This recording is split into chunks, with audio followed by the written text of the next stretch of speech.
Giving that much anticipated address at KICC on Monday, and he relaxed the restrictions, a number of them, chief among them being the opening of bars. I saw Yvonne yesterday, Dr. Aman, saying that some people were fighting and 2 people died. Yeah, but the overall why did you address that to me? Yeah, because you follow those press conferences more keenly than me. Okay, good.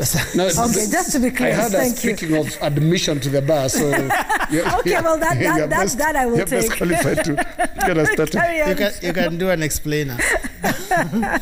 Yeah, but it's the symbolism of the opening of bars was really that, you know, now the country is a little bit more open than it was, and the curfew pushed back to 11 p.m. And some people fear, Francis, that this may have sent the wrong signal, that, you know, now it is free for all. You move around, you don't quite see people in masks the way they used to. You don't see people distancing enough.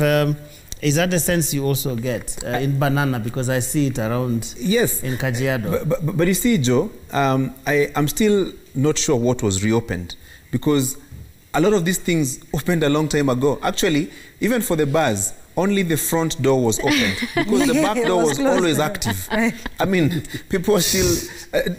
you cannot convince me that there's anybody who was celebrating the day before yesterday that they now have an opportunity to have a drink.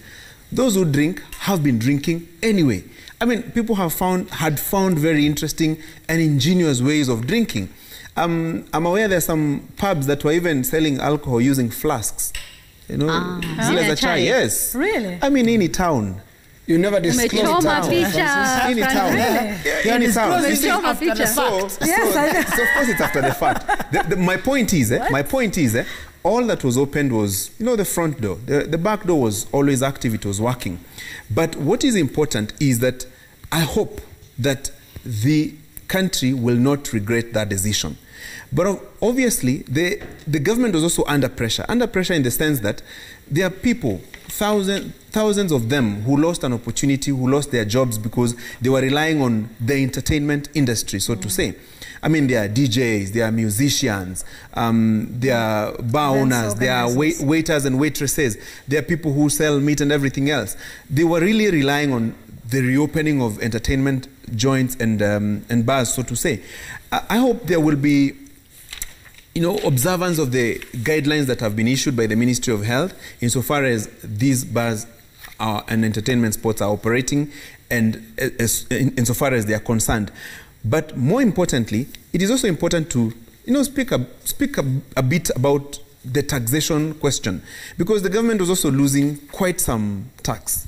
Remember, alcohol is one of the bigger generators of revenue for the government. And if things were as closed as they were, as it looked like, then the government was also losing some revenue. So it is the journey to the new normal. The new normal being, we will all have to make do with making sure that we are responsible. You know, personal responsibility over anything else. The government is now having a realization that it is not possible to monitor everyone, pursue them, enhance compliance, insist on compliance, arrest people because they're not wearing masks, and so on and so forth. At one point, and that's where we are heading to, it will be personal responsibility. Take care of yourself. Even if, as you go to a restaurant, to a bar, to a church, to a market, to every other place that you're going to, personal responsibility will be key. We speak about personal responsibility and whether we hope and pray that we do not regret the decision to open up the pubs and the bars and the maeneo ya burudani, as we say it in Kiswahili. We also look at how this has been in other places across the world where restrictions were relaxed, and then now they had the secondary, or what they call the tertiary infections. We hope and pray that doesn't happen, because if you look at countries across the world, for instance, like the UK, they've been having over 7,000 new cases every day. I'm talking about yesterday and the day before, over 7,000.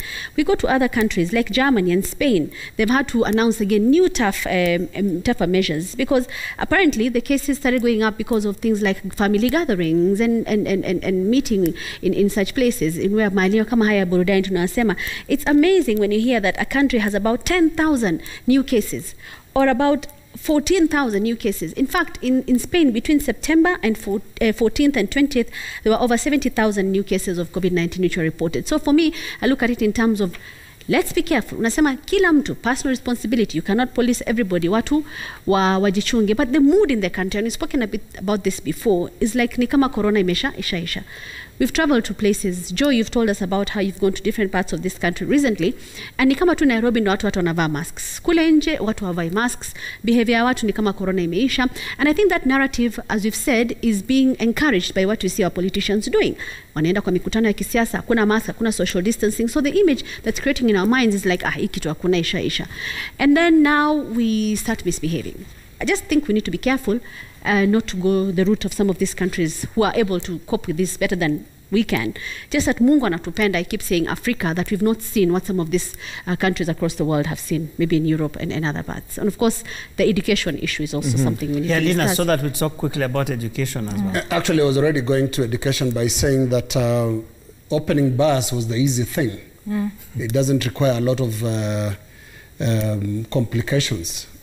What is difficult and is proving very difficult for this government is how do you handle education, the return to normalcy? We could listen